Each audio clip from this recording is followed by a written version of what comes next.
it's about money. If you look at Wike's life, it's all about money, what he gets out of the system.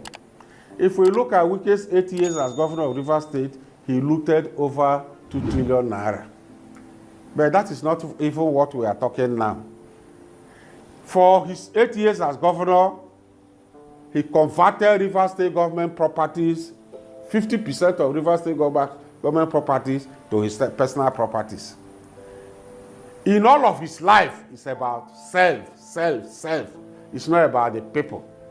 If you listen to Wike's speech from 1999 when he became local government chairman, up to date as minister, FCT minister, you can't hear Wike say, my people. People are about the people. It's about power. Acquiring more power, acquiring more wealth. That is Wike. Wike doesn't have any business with the people. And governance, as we all know, is about the people. One common sense question that comes up after the accusation of looting 2 trillion naira from Rivers State is, why does he want more? Shouldn't there be a limit to how much politicians can steal while in office? Do they just continue acquiring, accumulating, stealing without limit? Some of them even obtain loans from financial institutions, loans that will be repaid by unborn children in their states.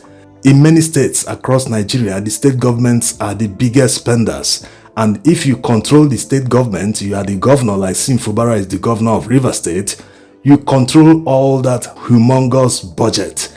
All those billions, like the 2024 budget that has become a subject of litigation, over 800 billion naira is being controlled by one person. So you can imagine the fight for supremacy for the control of Rivers State is not only political, it is also an economic fight. They want to control the resources, they want to control the disbursement of these huge billions, so that, as you all know, as Nigerian politicians behave, huge amount of money will be diverted to private pockets. One other thing that might be driving the fight for supremacy between Wike and Fubara is the fact that Fubara somehow miraculously increased the IGR of Rivers State from about 12 billion naira when he came to power to about 25 billion naira today. Yes, miraculous in the sense that he didn't really do something new. It wasn't as if there were companies or organizations operating in Rivers State that weren't paying taxes before, that he had to bring them under the tax net to increase the revenue. No, he just cut off revenue that was going to someone else. Imagine someone earning up to 12 billion naira monthly, money that should have gone into the state pockets. Think of it like Alpha Beta in Lagos, where they collect taxes on behalf of the state government and keep a percentage to themselves while remitting the others to the state government.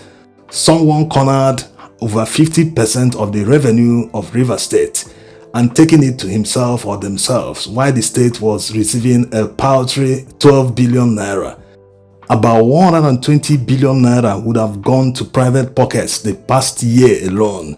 So you can see what is driving the political fight for supremacy. They have taken it to a whole new level to the extent that one judge ordered the central bank to stop remitting federal allocation to Rivers State, which is like cutting off Rivers State from the Federation of Nigeria. That's what it means. This has led to calls from many quarters to Tinubu not to obey the order to stop the federal allocation to Rivers State. One group compared it to the crisis in the First Republic when a state of emergency was declared in the western region. The situation degenerated into serious political crisis at the time, referred to as Operation Wike. The situation was also why the first military coup happened in Nigeria, because the coupists wanted to install Awolowo as the prime minister. Of course, the situation degenerated further to civil war. So it is better to nip the situation in the bud before it becomes a major crisis, just like the new terrorist organization that emerged in Sokoto and Kebbi state axis.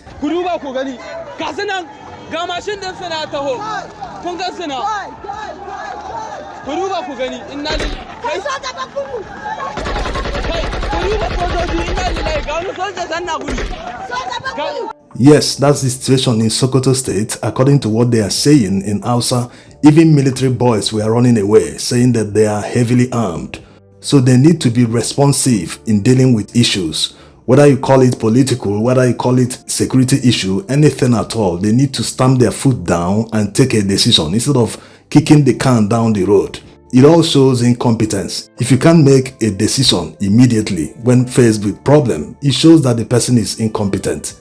The Rivers crisis has lingered for a very long time. It is time they said no. An outsider, someone that is not in government, cannot hold the entire government and the people of Rivers State to ransom. No, it's not possible. Why is the federal government tolerating Wike's attitude in Rivers State? They cannot continue pretending as if they don't see his overbearing attitude. He cannot be more powerful than the governor. There can only be one governor at one time. His time has passed. He should focus on his job in Abuja instead of trying to impose himself on Rivers people. And let me assure all of you, not while we live, anybody will take away the structure of PDP from us. Not while we live. And to those telling the governor to obey a court order, how many court orders are all parties going to obey? Where are they going to start from? What about jurisdiction? Does the Federal High Court in Abuja have jurisdiction over Rivers State matters, State Assembly matters? If they truly want to be neutral, they want to solve the problem in Rivers State, they should urge INEC to conduct a by-election in the 27 State Assembly constituencies in Rivers State. That will finally solve the problem, because it is obvious that Wike and his group are after the money, they are after the resources, what they can get for themselves. They are not after the interest of Rivers people, because if you look at all the rallies they hold in Rivers State, they never talk about the interest of Rivers people. You only hear things like, how can 3 people be sitting and passing budgets in the State House of Assembly? What about the 27 members? They were also voted for by the people. Why are they not allowed to be sitting in the House of Assembly? Forgetting the fact that these people decamped on national television. They have done everything to deny the fact. Even one of the court judgments sided with them that they never decamped. But the whole world and Nigerians are not deceived. Nigerians saw them on national television justifying their defection to APC. We defected inside the hallowed chamber of the Rivers State House of Assembly in line with section 109 of the 1999 Constitution as altered. We made sure that we followed due process. We made sure that we did not do anything outside the provisions of the 1999 Constitution. They also deposed sworn affidavits in court enumerating the reasons why they decamped from PDP to APC. Right now, they are saying that the affidavits can no longer be found in court, that they are missing. Whatever they are doing, no one is deceived.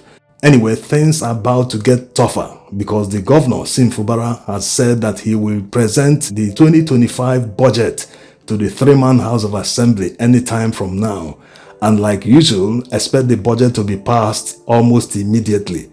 Like the saying goes, it is illegal to be law-abiding in a lawless country or a jungle. You only match them fire for fire. Whatever they table, make sure you table something worse than that.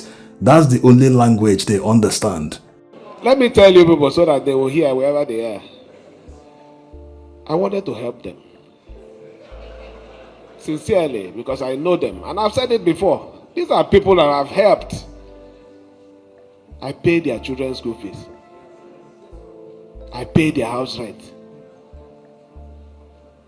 I know somebody said, my father was a sheriff. My father was already a sheriff officer from 2005 when I started working in finance.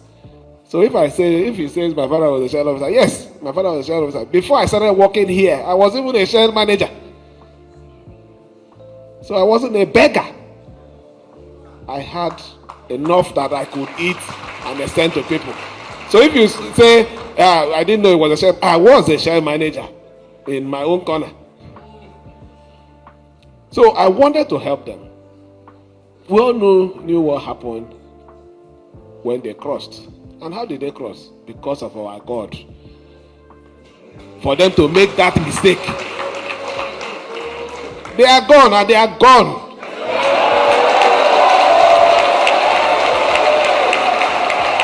Now, let me tell you, when I wanted to help them, I accepted to help them because what is there? We all won. We disagree to agree. They thought they are smart.